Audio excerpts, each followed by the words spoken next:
Muy bien, bienvenidos todos. ¿Estamos listos para aprender de la palabra del Señor? ¿Sí? ¿Todos tienen hambre, pero de la palabra? Muy bien.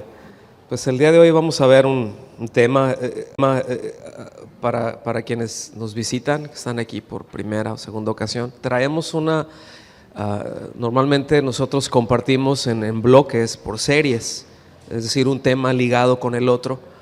Y hicimos en estos días una miniserie con respecto al Señor Jesús, precisamente. Y siempre es acerca de Él. Ahora estuvimos hablando, obviamente, por las fechas, más con respecto a su nacimiento y a la anunciación y a la encarnación del Hijo de Dios. Y el día de hoy vamos a ver un tema que se llama Dios es fuerte. Jesús es Dios fuerte.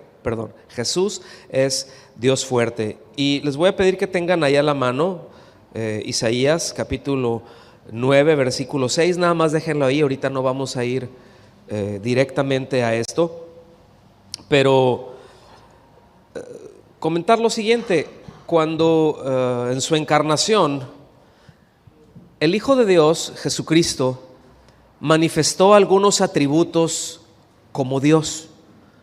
No manifestó todo, manifestó algunos, como omnisciencia, es decir, que todo lo sabe, como omnipotencia, que no es una palabra que está propiamente en el texto del bíblico. No está la palabra omnipotencia, no está la palabra todopoderoso, pero está el concepto y está la descripción de esa palabra precisamente, ¿verdad? O de ese concepto. Es muy claro. Entonces, solamente manifestó algunos de los atributos de Dios. Obviamente su santidad, una vida impecable, ¿sí? Jamás pecó. Pero pues por las limitaciones físicas normales, al encarnarse, pues no podía ser omnipresente. Estaba limitado a un lugar. ¿Estamos aquí? Para mucha gente fue muy evidente el despliegue de poder que él hizo a lo largo de su ministerio. Es decir, no fue alguien que por ahí de repente oró y que fueran cuestiones esporádicas. Por ejemplo, un milagro, respecto a lo que es un milagro. ¿Alguien puede ubicar lo que es un milagro? ¿Sí? Pues un milagro no es otra cosa más que una intervención de Dios. De hecho, por definición, milagro es esto: es una intervención sobrenatural en el mundo externo, algo sobrenatural que aporta una revelación singular de la presencia y del poder de Dios. En otras palabras, se trata, dentro de la acción ordinaria de las fuerzas de la naturaleza, de una interferencia del autor de la naturaleza. Entonces, se trata de un acontecimiento que no resulta de una simple combinación de las fuerzas físicas, sino que proviene de un acto directo de la voluntad divina o de la voluntad de Dios. Entonces, ¿qué es un milagro?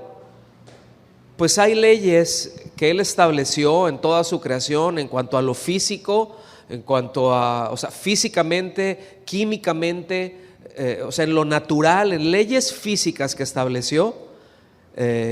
Pues no es un milagro que tome agua y se me quite la sed. Eso es algo natural.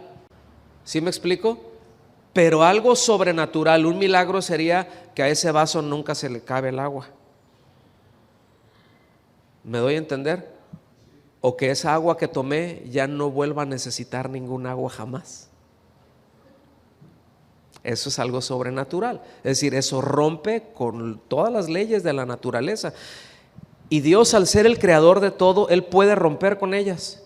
Él puede entrar en acción en cualquier momento. Él puede, dice uno, no, esto no es posible. Efectivamente, para el hombre no es posible, pero para el creador de todo sí lo es, porque para Él no es complicado absolutamente nada. Entonces, pues en el tiempo, ¿verdad?, del Señor Jesús, ese despliegue de poder fue impresionante y mucha gente lo siguió. Hay muchos episodios a lo largo de la Escritura que describen milagros. No están registrados todos, solamente algunos. Por cierto, en el Evangelio de Marcos es en donde más milagros registrados hay. Es muy pequeñito el Evangelio de Marcos, pero desde un principio está uno y otro y otro y otro y otro, y describe muchos milagros, ¿sí? Pero usted se puede imaginar cómo miles de personas le seguían, pues por ejemplo para alimentar a una multitud de unos 20,000 personas, porque la Biblia dice 5,000 dice sin contar mujeres y niños, y normalmente son más las mujeres y los niños que los hombres, normalmente. Entonces ahí los que saben dice que andaba alrededor de 20,000 personas, ¿sí? Entre 15 y 20,000, pudieran ser más, pudieran ser menos, pues son un montón, ¿sí? Y con unos cuantos panecillos y con unos cuantos peces, dice uno, es que eso es imposible. Precisamente por eso es un milagro. Y a las horas de eso, pues todos fueron a buscarle y él ya estaba al otro lado. Y en otra ocasión, ¿verdad?, ahí dormido, cansado, y la tempestad ahí se levantó, y todos ya bien asustados, hombres, o sea, pescadores, y asustados. Y un pescador no se asusta, es decir, cuando un pescador que conoce bien el mar, obviamente, y se asusta, es porque sí está peligroso el asunto. Y él, pues bien cansado, bien dormido, y se despertó y reprendió eso, ¿verdad? Y cesó. Y más se asustaron los otros. Sí, dijeron, uy, pues ¿quién es él? ¿Verdad? Que aún los vientos le obedecen. Y eso es solamente Dios, mis amados. Solamente Dios. Es decir, nosotros, por más que haya sombra todo el día, ¿cuál? ¿Verdad? Eso solamente es un atributo de Dios. Entonces Él multiplicó alimentos, sanó a enfermos, repito, calmó tempestades, caminó sobre el agua, resucitó. Hizo un despliegue de colosal de poder, y más allá todavía, Él mismo resucitó. ¿Sí? En un rato más llegamos para allá. Entonces, en esta época, y no solamente navideña, porque a veces nos quedamos con una idea muy chiquita con respecto a Dios, y es algo que tiene mucho tiempo. Es decir, miren, a lo largo de los años se nos van formando pensamientos por la tradición, por la religión, quién sabe por qué, pero ahí se nos van acumulando. Y se van haciendo argumentos que ya nosotros ya los damos por verdaderos. Y hay ciertas épocas, por ejemplo, en donde, como en esta, pues uno se queda con la idea del niño en el pesebre, del niño Dios. Y pídele al niño Dios. No les voy a decir que levanten la mano a cuántos les dijeron eso, pero pídele al niño Dios y pídele al niño Dios. Y bueno, pues sí fue niño porque tuvo que nacer y se tuvo que encarnar, pero si nosotros lo dejamos ahí, si nosotros nos limitamos a que eso sea lo que se quede en nuestra mente, en nuestro corazón, pues entonces ya no apreciamos el cuadro completo y no apreciamos el valor eterno que tiene, por ejemplo, esta fecha, la Navidad. Porque Él vino no para ser un bebé y no para quedarse como un bebé. Él vino porque tenía un plan, y su plan era morir por nosotros, y para morir hay que nacer. Entonces eso fue una etapa transitoria nada más. ¿Estamos aquí? Es decir, él no se quedó, Él no se quedó como un bebé ahí vulnerable, que habría que cuidarlo, porque se le tuvo que cuidar, ¿cierto? O sea, le tuvieron que cambiar pañales, tuvieron que alimentarlo, sus padres que cuidarlos de peligros. Y conforme fue creciendo, pues él, dice la Escritura, que él iba creciendo en sabiduría, en estatura, en gracia, es decir, en todo lo que nosotros somos, espíritu, alma y cuerpo, ir creciendo, ¿sí? Entonces no se quedó un pequeñito ahí.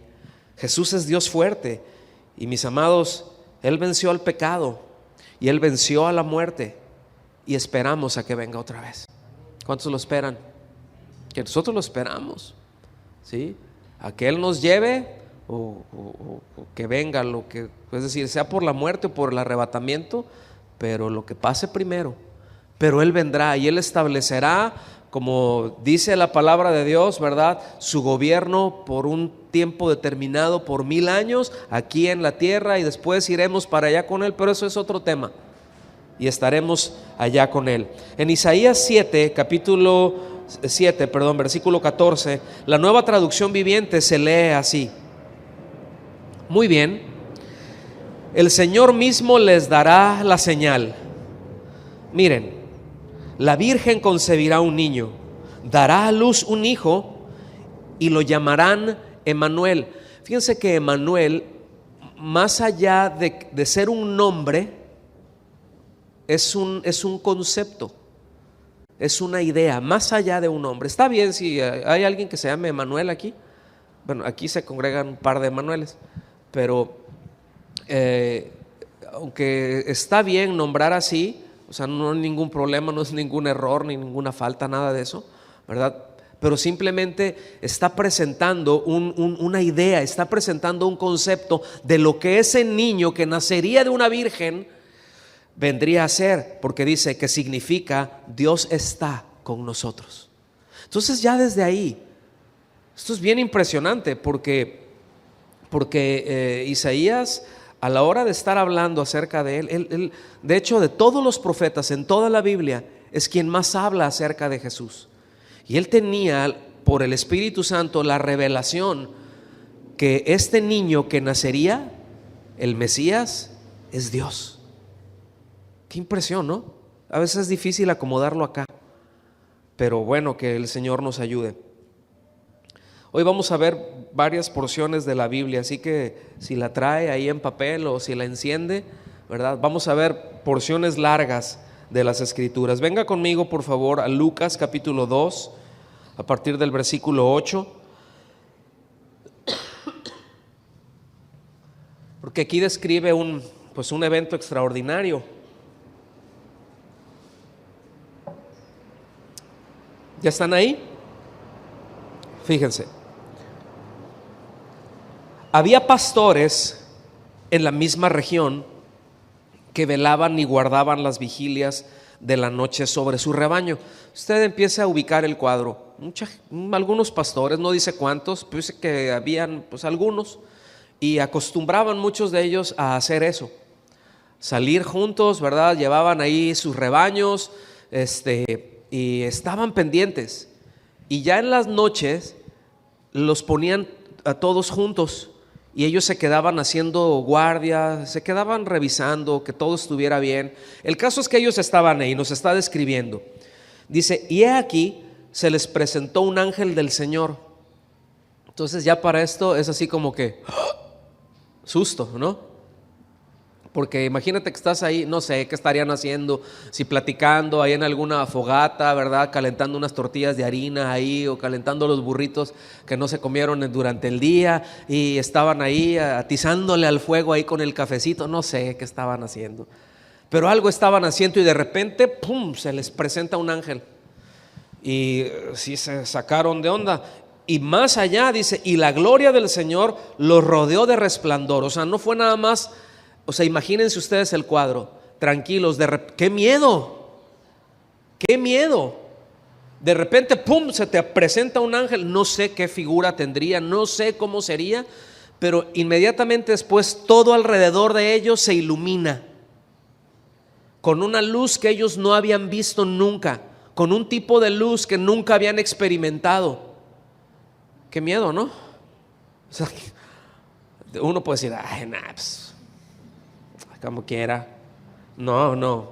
Y tan es así que dice, y tuvieron gran miedo.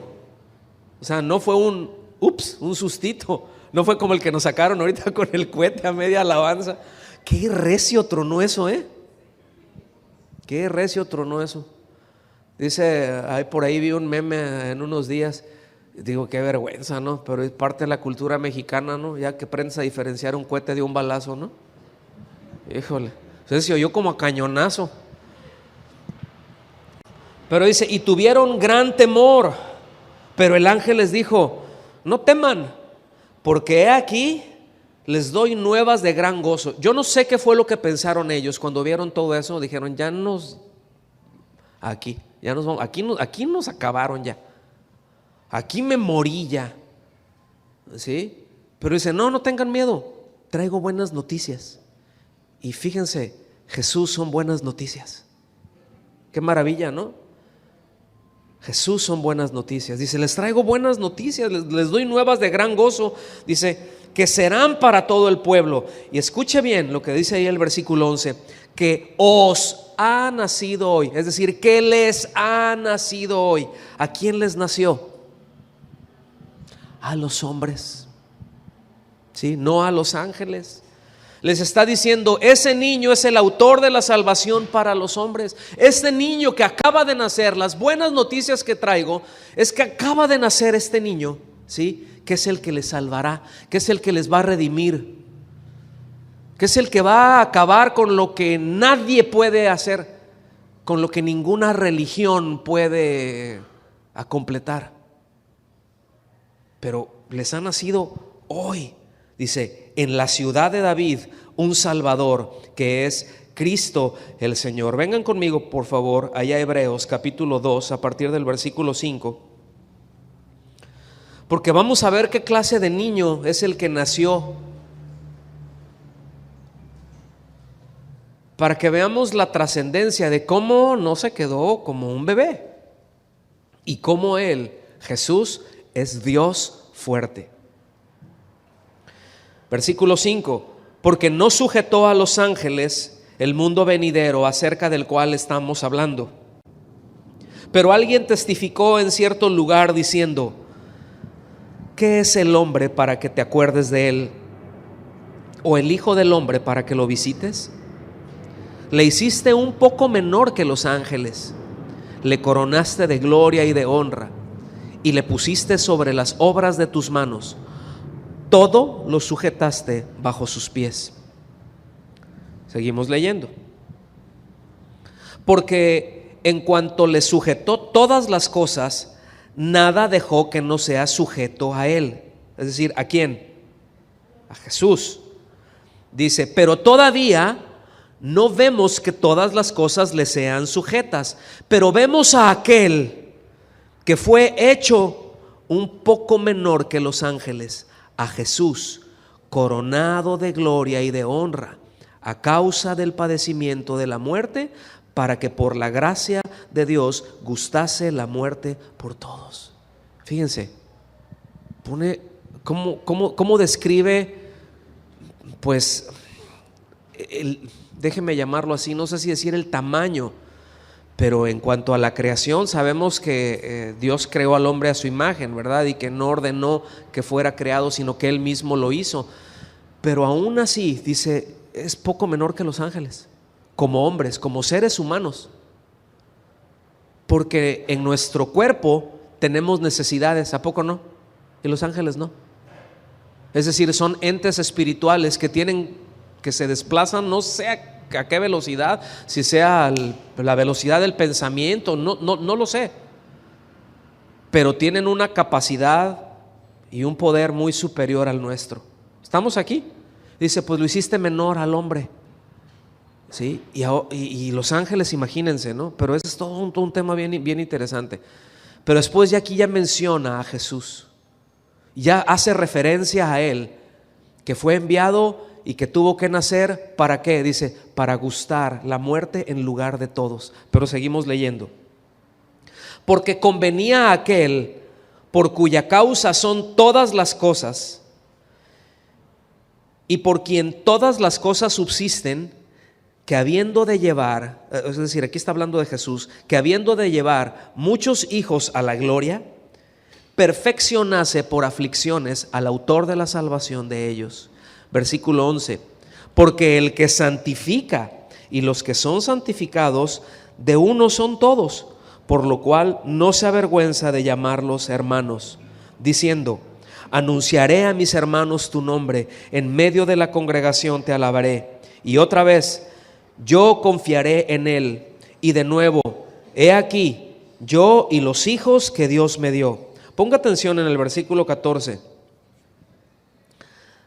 Así que, por cuanto los hijos participaron de carne y sangre, ¿a qué se refiere de que participaron de carne y sangre? O sea, como seres humanos, pues a eso se está refiriendo, a una naturaleza, tenemos un cuerpo. A eso se refiere, es un hebraísmo para decir, sí, solamente pues tuvieron un cuerpo. Dice, bueno, por cuanto estos hijos participaron de carne y sangre, él también participó de lo mismo. Fíjense, Jesús mismo, o sea, participó de lo mismo, es decir, él también vino en carne y sangre. ¿Para qué? ¿Para qué nació? ¿Para quedarse como un niño en un pesebre? ¿Como un niño envuelto ahí en pañales? Ahí vulnerable, indefenso. No, vean, ¿para qué vino? Para destruir por medio de la muerte al que tenía el imperio de la muerte, esto es, al diablo. A eso vino, a eso vino, para eso tuvo que nacer para morir, pero en su muerte no iba a morir y no iba a ser pues como la muerte de cualquier hombre, porque miren, cualquier persona puede morir a favor de una causa, ¿cierto o no? Cualquiera de nosotros puede dar su vida a favor de una causa, puede dar su vida a favor de una persona. Y de hecho, pues en la historia vemos esto. Hay gente que da su vida o que dio su vida por nosotros, ¿sí? Que ponen su vida en riesgo a favor de nosotros, pero eso no los convierte en un salvador. Cualquier hombre que muera a favor de una causa, de alguien, ¿sí? O por una causa o en favor de alguien, pues lo convierte en un mártir. Hasta ahí. Y ese hombre pudo haber sido una excelente y una finísima persona, o pudo haber sido un tremendo. A lo largo de la historia vemos muchos de esos héroes que dieron su vida, no eran unas peritas en dulce, eran bien tremendos. Y dieron su vida a favor, y su muerte, ¿verdad? Y con su muerte beneficiaron a muchos. Pero son mártires, pero no así el Señor. Nadie por su muerte podría vencer a la muerte. Es decir, quitarle el poder a la muerte. Y Jesús lo hizo. Tenga eso en mente ahí. Seguimos leyendo. Y librar a todos los que por el temor de la muerte estaban durante toda la vida sujetos a servidumbre. Versículo 16. Porque ciertamente no socorrió a los ángeles. Es decir, no ayudó, no vino a redimir, no fue enviado para ayudar a esos ángeles que se rebelaron contra Dios junto con Satanás. No vino a ayudarlos a ellos. Qué maravilla. Y dice, porque ciertamente no socorrió a los ángeles, sino que socorrió a la descendencia de Abraham. ¿Quién es la descendencia de Abraham? Los que creen. Los que creen, ¿sí? Él es el padre de la fe. ¿Me están siguiendo? Es los que creen. Versículo 17. Por lo cual debía ser en todo semejante a sus hermanos. Fíjense, o sea, por eso tuvo que hacerse hombre, para venir a ser misericordioso y fiel sumo sacerdote en lo que a Dios se refiere, para expiar los pecados del pueblo. Pues en cuanto él mismo padeció siendo tentado, es poderoso para socorrer a los que son tentados. Porque uno puede decir, ay no Señor, es que esto que estoy pasando, qué difícil es, tú no me entiendes. Y el Señor, mande. ¿Cómo que no? ¿Cómo que no? ¿Sí? O sea, no solamente Él lo sabe todo, pero Él lo experimentó. Y le voy a decir, ninguno de nosotros ha padecido a tal grado lo que Él padeció.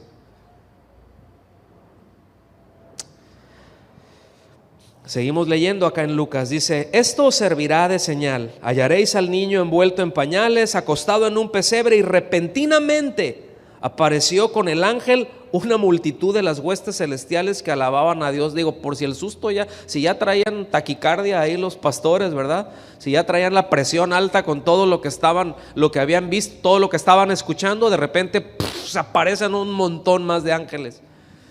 Yo no sé las voces, no dice que cantaban, a lo mejor estaban cantando, pero dice que alababan a Dios y decían, ¿sí?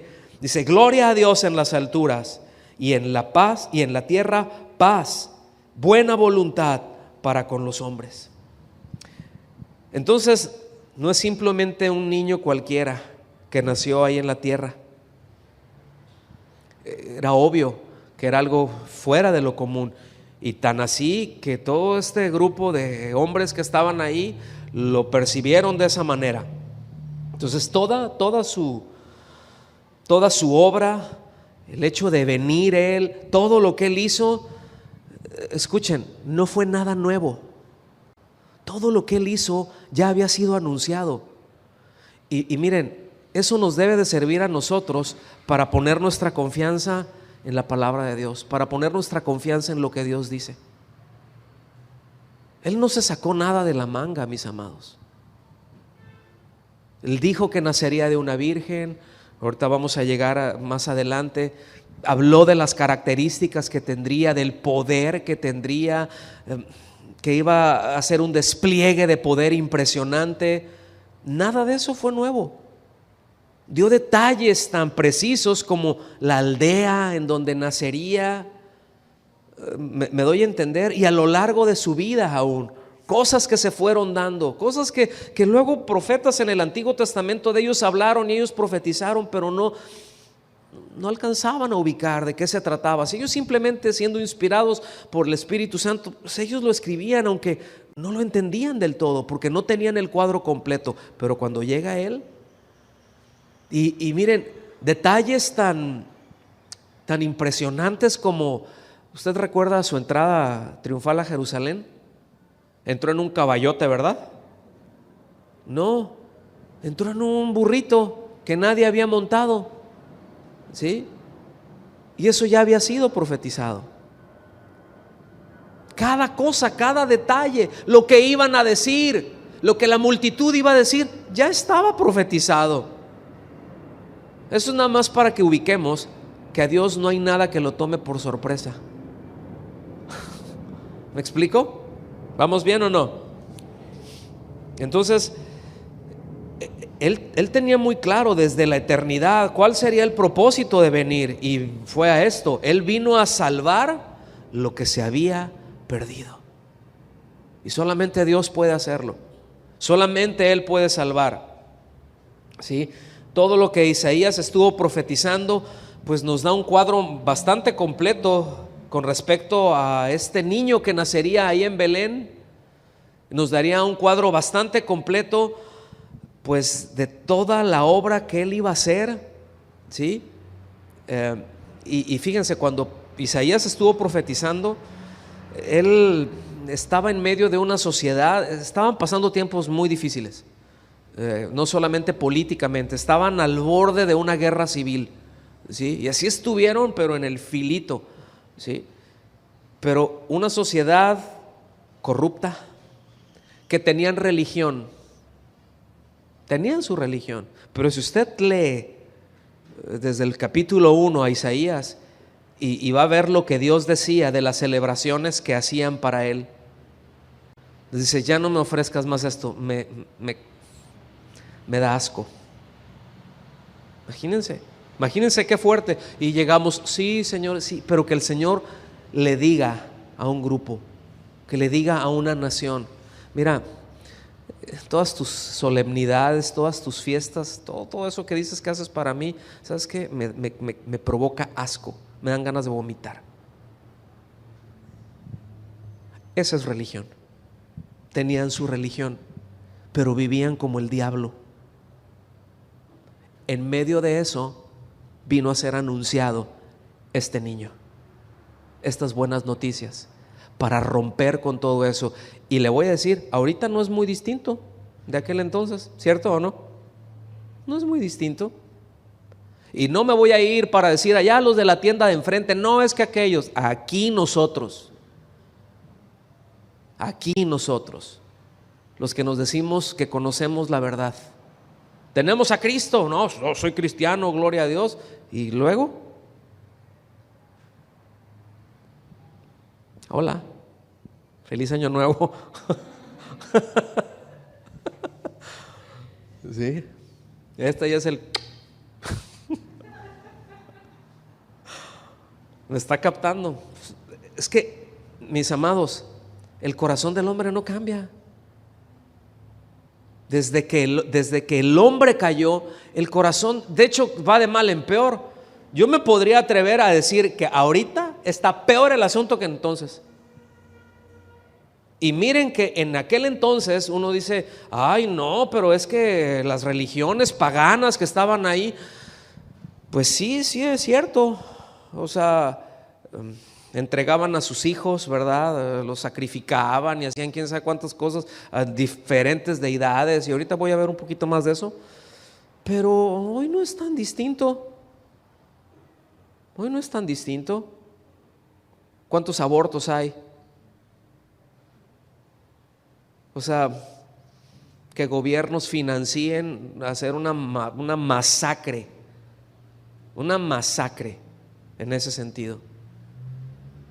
Ya ya toda la idea, todo, hasta el sentido común, quién sabe, ya se murió. Hay una predicación del pastor Olivares así, algo así, ¿no? Se murió el sentido común o algo así. O sea, a lo bueno se le llama malo y a lo malo se le llama bueno, y tú eres lo que tú quieres ser, y bueno, ya no nos vamos a meter por ahí. Pero es tremendo, es una sociedad corrupta y alejada de Dios. Entonces, así como dato nada más adicional, para que le echen ganas leyendo Isaías, estudiando Isaías. Isaías como libro en sí mismo es considerado una de las más grandes obras literarias del mundo, fíjense. El puro libro, o sea, y es chiquito. Bueno, dentro de la Biblia es amplio porque son bastantes capítulos en relación a otros. Es el primero de los profetas mayores, ¿no? Y se le dice profetas mayores no porque la profecía haya sido más grande que otras, aunque profetizó mucho más fuerte que otros, sino por la extensión de su trabajo. ¿Sí? ¿Está bien? Pero fíjense nada más como un dato adicional. El libro de Isaías es una materia en sí que se lleva en la carrera de letras en las universidades del Reino Unido. Solamente el libro de Isaías. Es un curso que tienen que tomar por el altísimo grado que tiene de refinamiento en su literatura, ¿sí? Por el manejo del hebreo. Era un hombre muy preparado, Isaías. Era un hombre muy culto. Y su vocabulario y todas sus expresiones, todas las figuras que usa son muy altas, son muy elevadas, ¿sí? Entonces, digo, eso nada más para que vean que Dios puede usar a cualquiera, desde un Amós, ¿sí? Hombre sencillo del campo, que profetizó por ahí de este tiempo también, y que solamente Dios lo usó, y es un librito así chiquitito, y que no era un profeta profesional, vamos a llamarlo así, como muchos otros menores que no eran profesionales, no se dedicaban a eso. Dios tuvo a bien llamarlos, profetizaron, escribieron, hicieron y regresaron a su trabajo.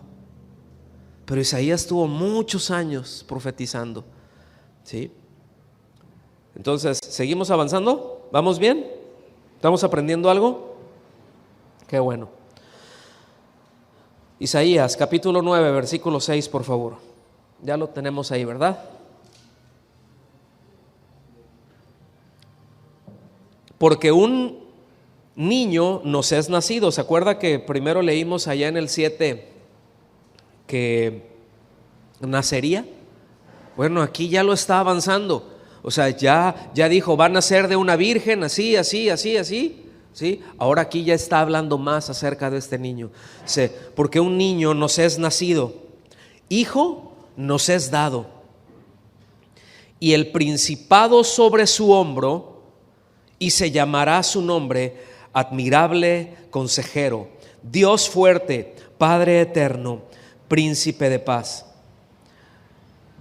Póngame atención en esto. Yo les he comentado en los temas anteriores que cada una de estas expresiones, admirable consejero, Dios fuerte, Padre eterno, príncipe de paz, no son adjetivos calificativos, que son nombres.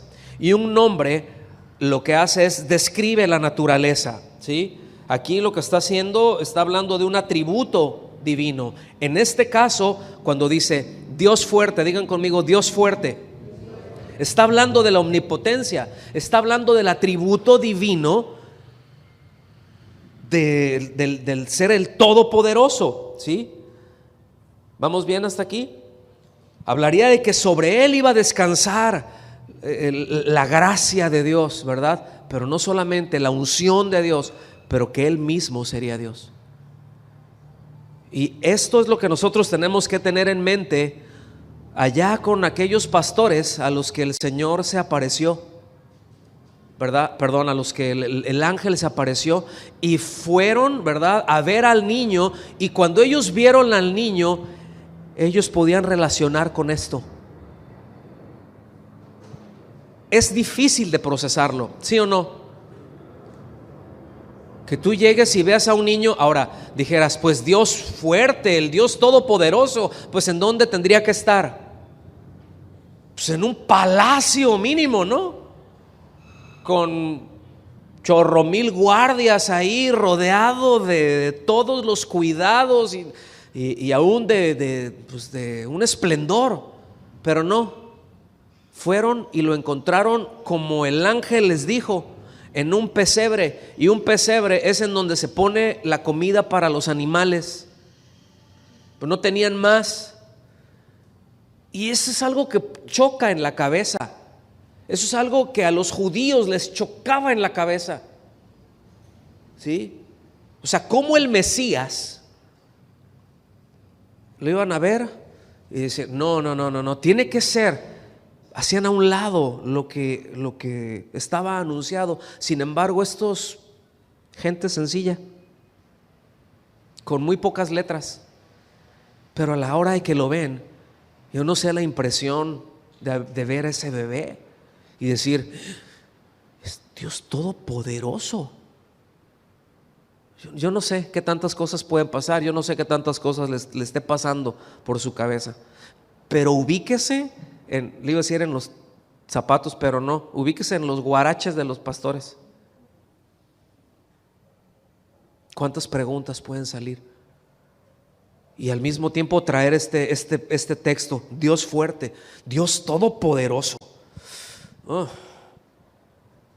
Sí, hay muchos comentaristas, hay muchos teólogos, sobre todo racionalistas, teólogos liberales que son racionalistas, que han evadido el significado de este pasaje y de muchos otros, ¿sí? Toda la anunciación, ¿sí? Y todo lo que rodea al Señor, todo lo que tiene que ver con eso que hablamos que es milagroso, que no se puede explicar, que no se puede comprender, que va muchísimo más para allá, han tratado de despojarlo de eso, ¿sí? Y de darle una explicación, decir, no, es que no era así. Ese no fue un milagro, pues fue algo que lo que pasa es que él quería decir esto. Y hay algunos comentarios que se hacen, por ejemplo, cuando dice, es que pues es imposible que un niño nazca de una virgen. ¿Cuántos dicen, sí es cierto? A ver, salúdenme los que dicen que sí es cierto. Sí es imposible. Forma natural es imposible, pero para Dios no lo es. ¿Sí me explico? Y a la hora que llegan dicen, no, una virgen, bueno, no, lo que pasa es que en el original esa palabra no quiere decir virgen, así fue traducida, pero lo que está diciendo, eso es para decir una doncella, una mujer joven. No, el texto dice virgen. No sé si me explico. una de las palabras que se utilizan efectivamente, es decir, es una mujer joven, es una doncella. ¿Sí? Sí se utiliza, pero el sentido se lo da el contexto. ¿Sí me explico con eso?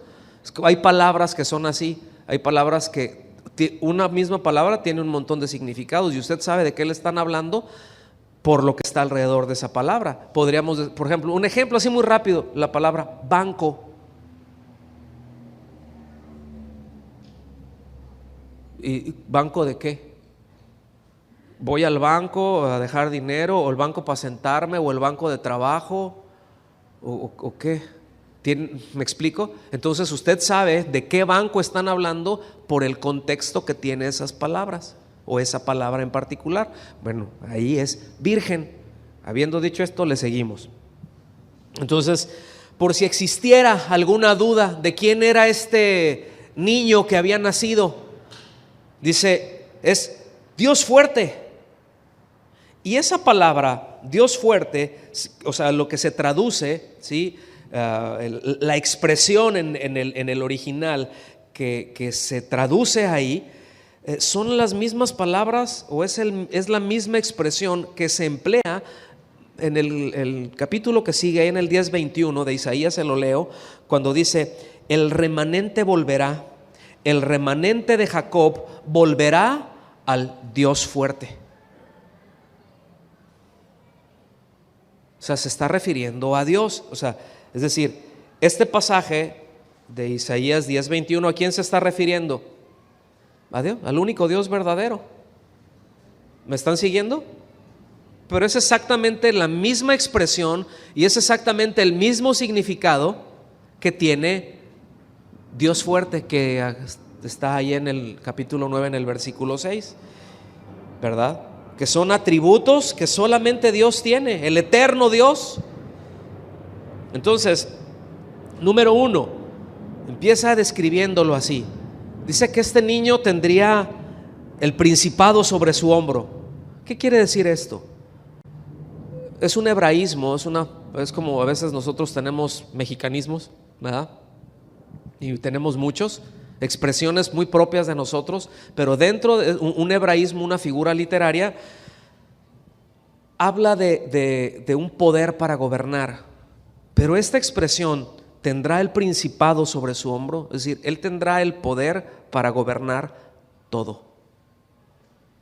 ¿Sí? Y por cuanto tiene el poder para gobernar todo, es un admirable consejero, es Dios fuerte. O sea, Él tiene todo el poder. Y eso mismo fue lo que el Señor hizo y lo que el Señor dijo ahí en Mateo 28:18. ¿Se acuerdan? Cuando ya se iba a despedir ahí de los discípulos y les dice, pues casi toda la autoridad me es dada. Aquí en el cielo y en la tierra, casi todo. ¿Así dice?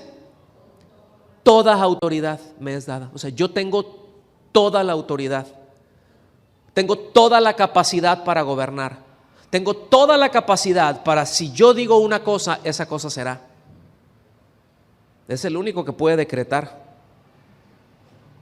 Que a veces nosotros decimos, nos entra agua, ¿verdad? Por ahí, y decimos, no, pues es que tú decreta.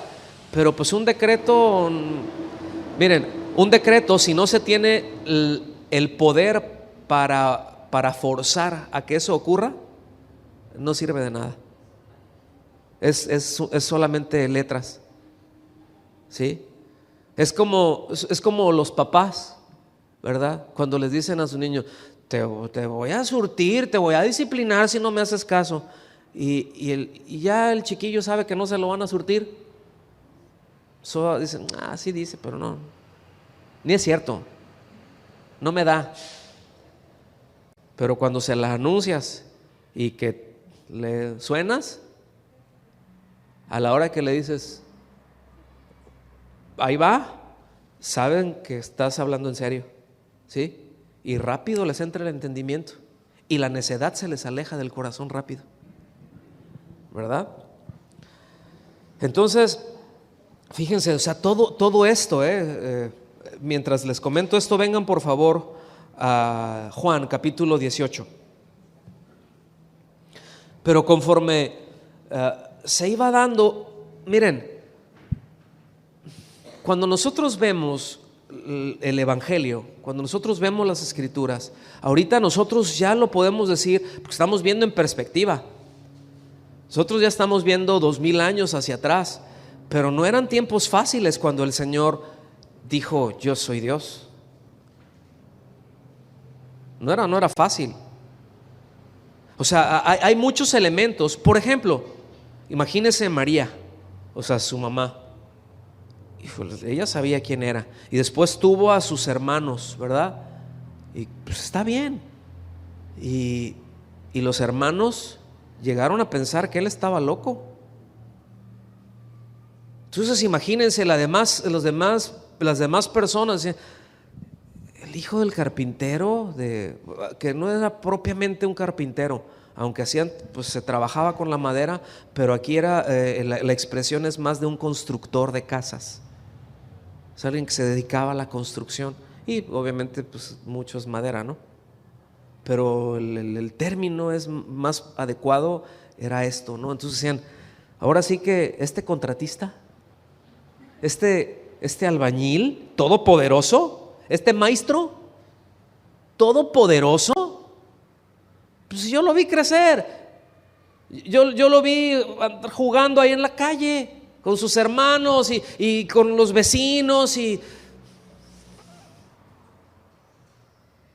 o sea, no es fácil ubicar, pero escuchen bien, hubo una demostración, o sea, en su vida fue evidente quién era él.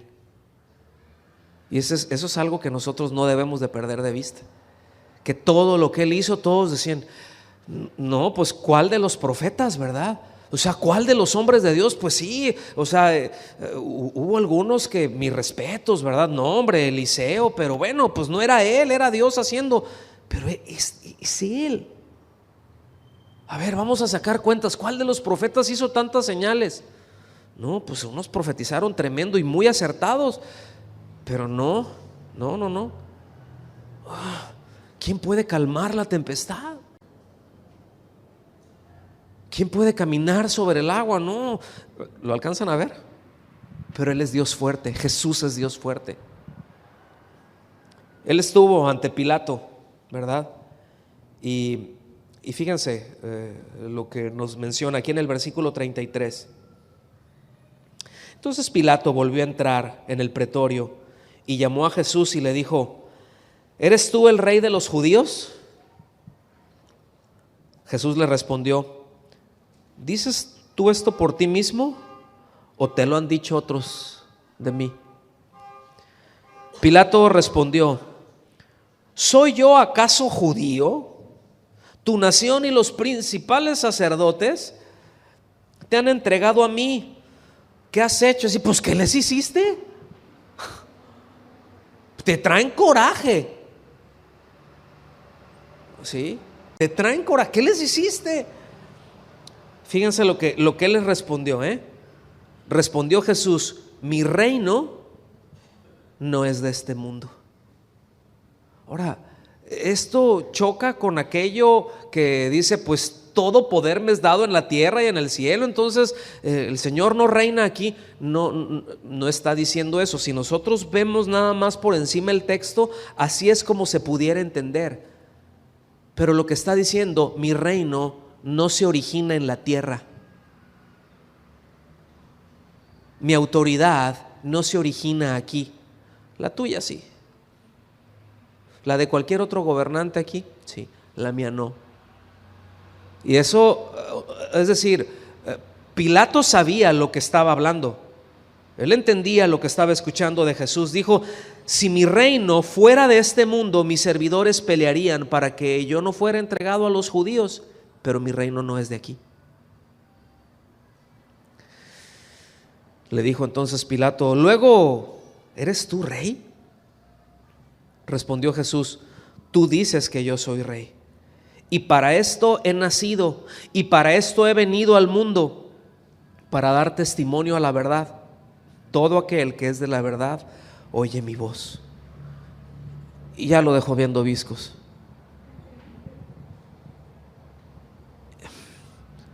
Él entendió esto perfectamente. Él lo entendió perfectamente y tuvo un temor y se quiso zafar, pero estaba comprometido políticamente. Esa, dijo la nana Goya. Entonces, fíjense, regresamos a Isaías. Ahora vámonos al capítulo 6. Les dije que íbamos a ver muchos pasajes hoy. Les comenté en un principio que había una circunstancia difícil, política, social, religiosa, en la nación, cuando Isaías estaba profetizando. ¿Se recuerdan eso? Y hubo un rey que duró muchos años, que fue un muy buen rey, ¿sí? Él se llamaba Uzías. Y cuando él murió se desestabilizó todo. Hubieron muchas cosas, habían amenazas muy serias, ¿sí? Habían amenazas muy serias. Del reino del norte ya se había aliado con los sirios y ya estaban a punto de invadirlos y estaban ahí con la cosa de con quién me apoyo, ¿verdad? Y pues a Uzías no le hubieran hecho esto, pero bueno, se fueron dando las cosas, ¿verdad? A lo que voy es de que esta visión al profeta Isaías lo impactó muy fuerte y es, entre comillas, curioso, pero prácticamente inmediatamente después de esto, ¿sí?, durante el reinado ahí de Acaz, fue que empieza a hablar acerca de la necesidad y cómo vendría el Salvador y cómo este Salvador sería Dios fuerte, como Jesús es Dios fuerte. Dice: en el año que murió el rey Uzías, vi yo al Señor sentado sobre un trono alto y sublime, y sus faldas llenaban el templo. Por encima de él había serafines. Ya no eran ángeles, esto es otro rango. Había serafines. Cada uno tenía 6 alas. Con 2 cubrían sus rostros, con 2 cubrían sus pies, y con 2 volaban. Escuche bien. Y el uno al otro daban voces, diciendo, y daban voces no es que estaban platicando así, no.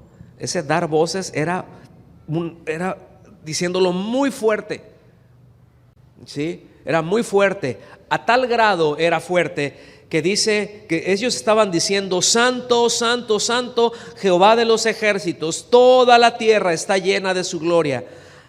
Y los quiciales de las puertas se estremecieron con la voz del que clamaba, y la casa se llenó de humo. O sea, era impresionante lo que se estaba diciendo, ese Santo, Santo, Santo Jehová Dios. Y empezar a temblar con eso. Y él estaba ahí y dijo: ya me morí. ¡Qué miedo! Yo no sé por qué quieren luego ver películas de miedo. Lea la Biblia. Versículo 5: entonces dije: ay de mí, que soy muerto, porque siendo hombre inmundo de labios y habitando en medio de labios, en medio de pueblo que tiene labios inmundos, han visto mis ojos al Rey, Jehová de los ejércitos. Póngame atención en esto que le voy a decir. El hecho de que podamos acercarnos y ver a Dios de alguna manera, porque Él no es de que lo vio en toda su gloria, pero fue expuesto a la presencia de Dios. Eso nos revela nuestra condición, y es ahí donde muchos no le quieren entrar. Por eso mejor rehuyo, por eso prefiero religión. Pero el hecho de entrar y verlo a Él es: necesito que me salven, o sea, estoy perdido. O sea, lo que estaba diciendo ahí Isaías, o sea, es ¿qué me va a cubrir con esto? O sea, estoy perdido, ¿sí? Y eso es lo que pasa con el hombre a la hora de que está delante de Jesús. Por eso es mejor cerrar los ojos para algunos y darse la vuelta y no ver, porque el hecho de ubicarlo a Él nos hace ver la necesidad que tenemos de este Salvador tan precioso. ¿Me está siguiendo? Y eso es lo que vio Isaías, y a partir de ahí empieza a profetizar acerca del Salvador. No había profetizado acerca de Él antes, pero es decir, su propia necesidad también. Dios trajo esto al corazón de Él. Entonces es muy interesante que ubiquemos esto. Y también el contexto histórico de lo que está tratando Isaías. Déjenme mencionarle esto muy rápido, porque regreso a la expresión Dios fuerte. Vuelva a decir conmigo: Dios fuerte. No, pero así como si lo creyera: Dios fuerte. Esto tiene esta connotación del Dios todopoderoso, ¿sí? Tiene muchas expresiones. En el idioma original es el Gibor, que habla de un héroe divino, de alguien que tiene mucho poder o tiene todo el poder. Pero escuchen, a la hora de que lo está diciendo, lo que tenemos que encontrar alrededor de él es esto: la nación, el mundo, pero como nación, estaban sumidos en idolatría, ¿sí? Habían muchas deidades paganas, como hoy en día, y se les tributaban distintas cosas. En otras palabras, habían dioses para todo. Habían dioses para, por ejemplo, pues para la lluvia, ¿sí? Y el mismo Dios de la lluvia era para, pues para la fertilidad de los animales, ¿sí?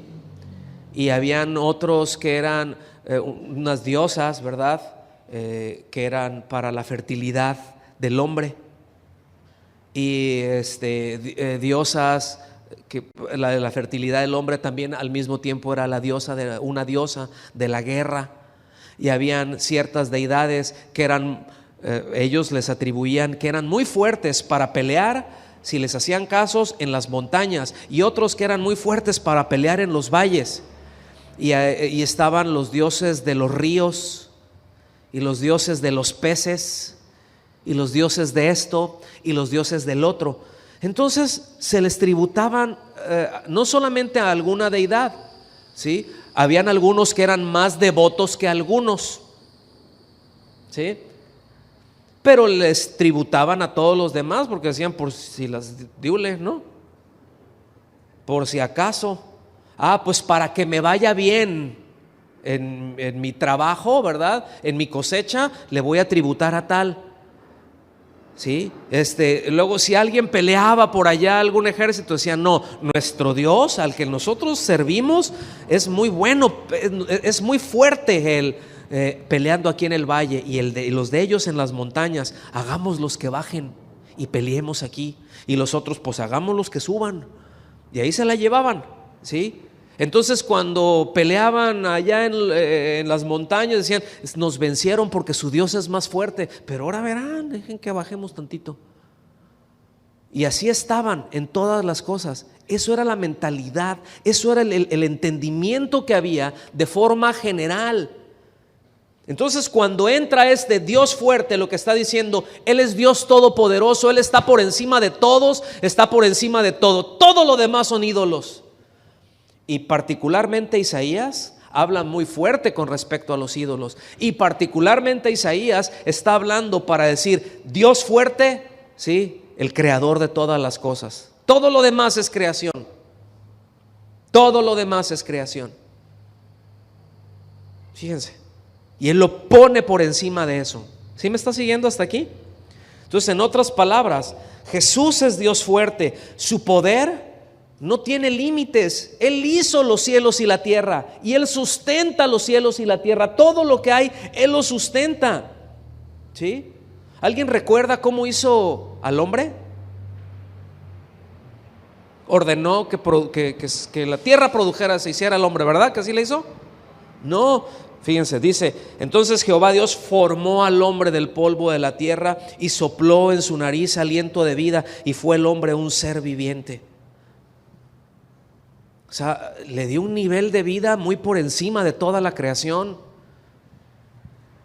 Cuando dice fue un ser viviente, hay otras traducciones que fue un alma viviente, es decir, algo que los demás no tienen, que la demás creación no tiene, está por encima. Ese soplo de Dios fue lo que hizo. Y si Él hizo todos los cielos y la tierra y nos formó, ¿habrá algo que Él no sepa o que Él no pueda hacer? ¿Y por qué luego le peleamos tanto? ¿Por qué luego a veces le neciamos tanto? Como si tuviéramos una mejor idea de las cosas. Feliz año nuevo. Seguimos avanzando. Entonces, miren, Pero vean la necedad del hombre, porque el hombre ha intentado, ¿verdad?, tomar el papel de Dios. Ha intentado jugar el papel de Dios, ¿verdad? Bueno, es algo por demás diabólico, ¿sí o no? Y trata de crear cosas. Ahora, le voy a decir algo: el hombre no crea nada. El hombre solamente junta las piezas. El hombre solamente llega hasta en lo que descubre ciertas cosas, que descubre cómo funcionan algunas cosas, ¿sí?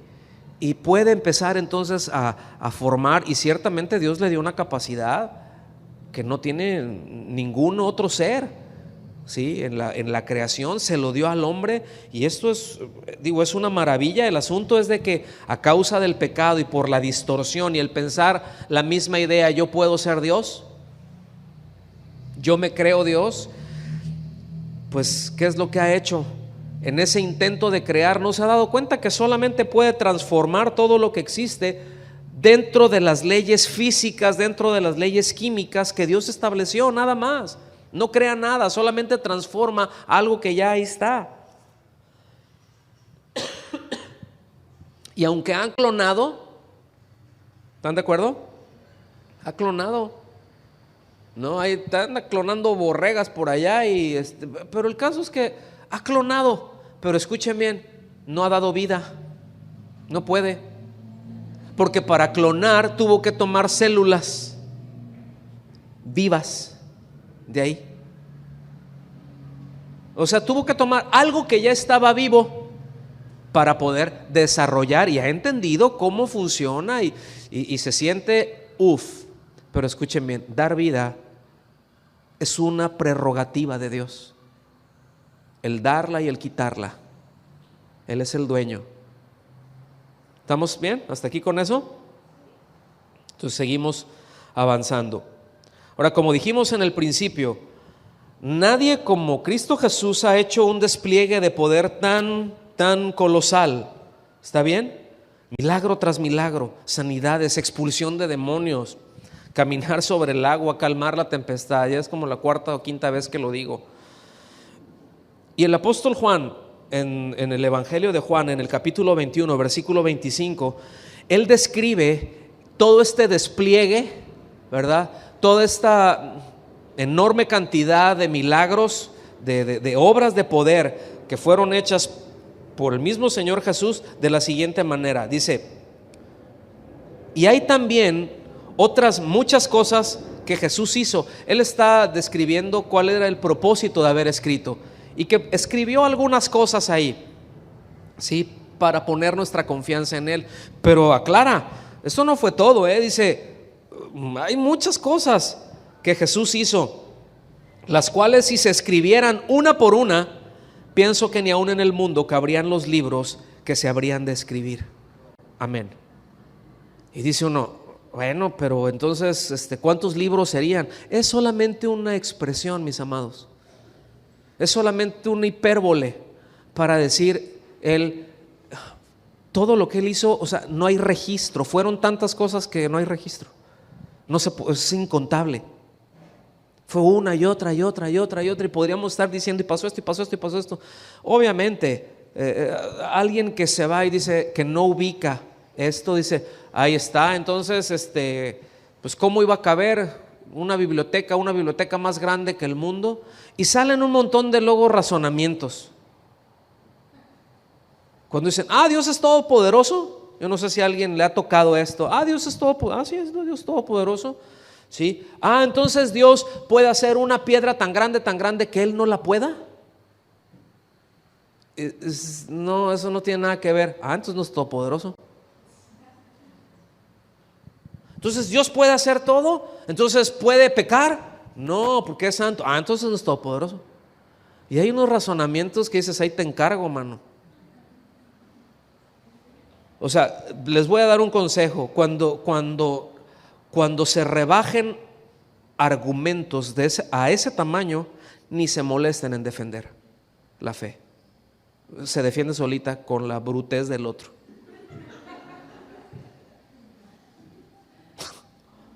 ¿Están aquí?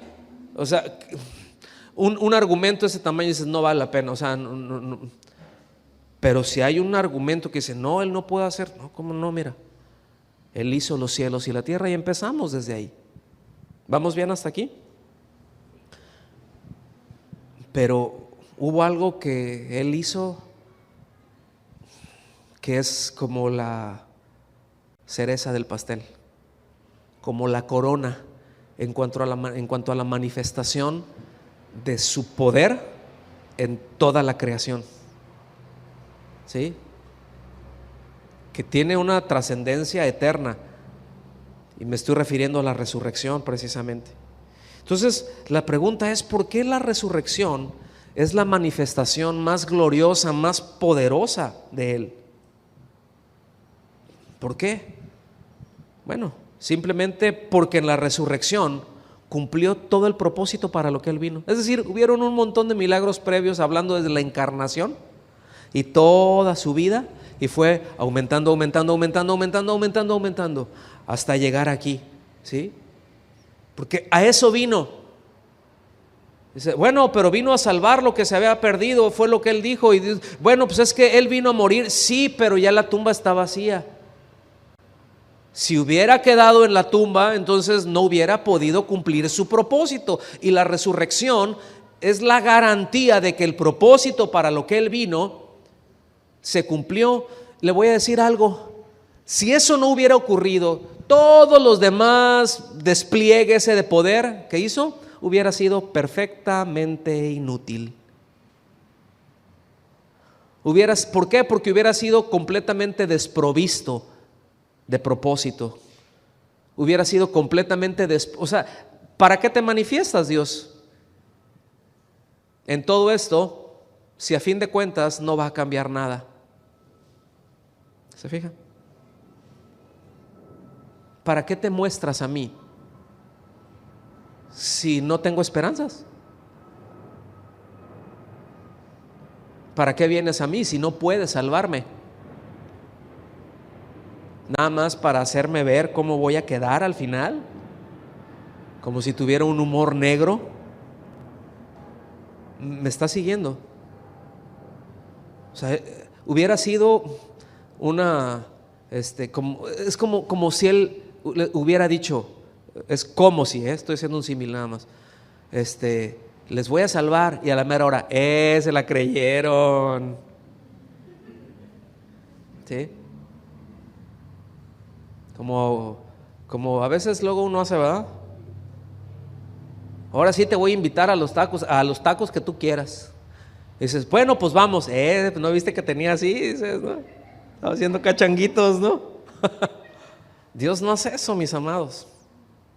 Todo eso hubiera sido desprovisto completamente de propósito, pero la resurrección, esa manifestación tan gloriosa de poder.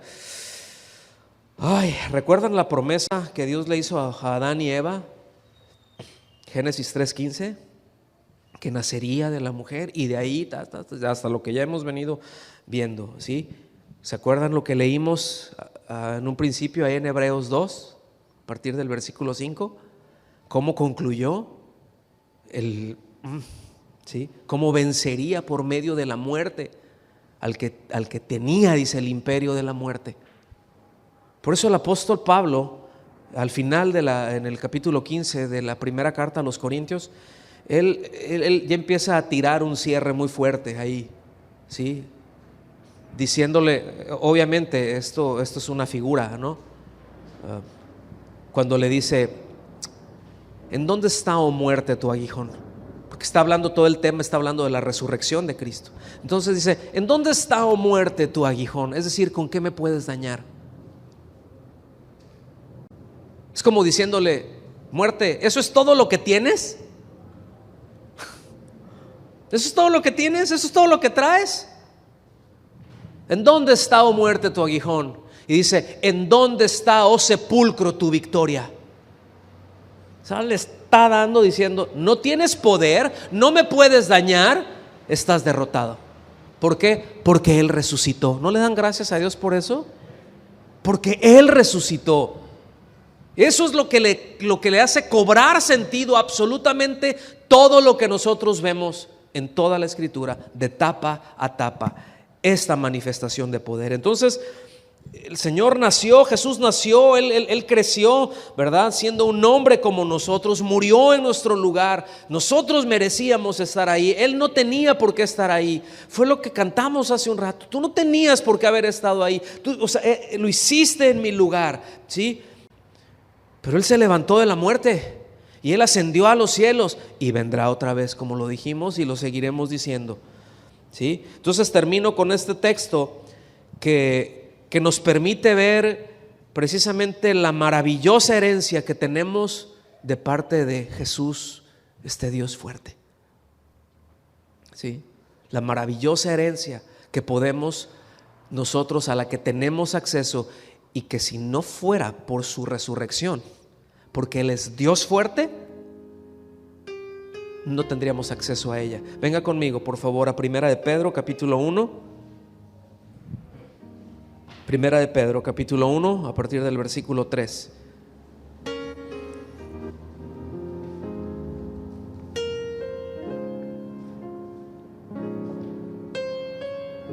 Vean el calibre de esto. Bendito el Dios y Padre de nuestro Señor Jesucristo. Empecemos por aquí. Y si hemos de terminar un año y hemos de empezar otro, que sea reconociendo a Dios en todo, dándole gracias porque Él ha tenido cuidado de nosotros, pero si ya lo tuvo ayer, también lo tendrá mañana, porque sus misericordias son nuevas cada mañana. Y por eso, bendito el Dios y Padre de nuestro Señor Jesucristo. Amén. Pero fíjense que según su grande misericordia nos hizo renacer para una esperanza viva. Es decir, nos hizo nacer de nuevo, nos dio una nueva vida para una esperanza viva. Lo contrario a eso es: no tengo esperanza. Es decir, una esperanza muerta, ¿de qué te sirve? O sea, no tengo esperanza. Y el hecho de no tener esperanza es lo que ocasiona que muchos vivan como viven. Por eso alguien que apenas gana algo va y lo bota, quién sabe por dónde, porque no tiene esperanza, porque toda su esperanza llega a sentirse bien el siguiente momento. Y le importa un tremendo comino quemado, ¿sí? El hecho de si su familia tiene o no que comer. Le importa nada, porque no tiene esperanza y vive sin esperanza, o todo lo que vive es esperando en este mundo, y ya no veo más allá. Pero dice: no, Él nos dio una esperanza viva, porque nos ha dado nueva vida. ¿Cuántos tienen nueva vida? ¿Cuántos le esperan a Él? Y dice: bueno, nos hizo renacer para una esperanza viva por la resurrección de Jesucristo de los muertos. Fíjense, ¿lo alcanzan a ver? Porque ¿qué es lo que nos trae esperanza? ¿Que Él alimentó a 20,000 personas? ¿Que Él caminó sobre el agua? ¿Que sanó a muchos enfermos? Eso simplemente nos deja ver que Él es bueno. ¿Lo alcanza a ver? Pero es que ha hecho y tantos milagros, y sí, ¿qué es lo que manifiesta? Que es todopoderoso y que Él es muy bueno. Pero lo que nos da esa esperanza es que Él resucitó, mis amados. Es esa manifestación precisamente de poder como ningún otro.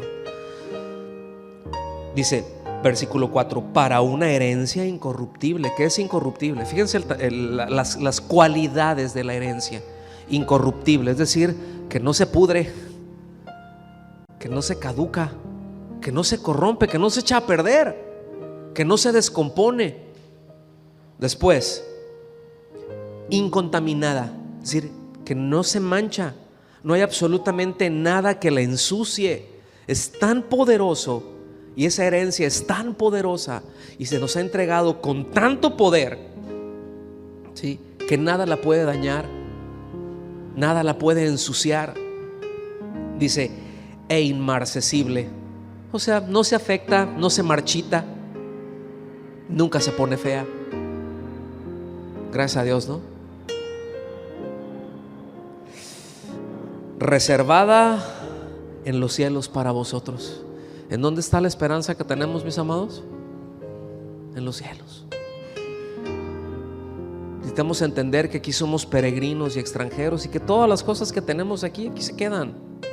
Y qué bueno si podemos hacer uso de ellas. Y necesitamos cosas, claro que sí, los necesitamos. Y hay muchas cosas que hacer y hacen falta cosas, sí, pero Dios es bueno.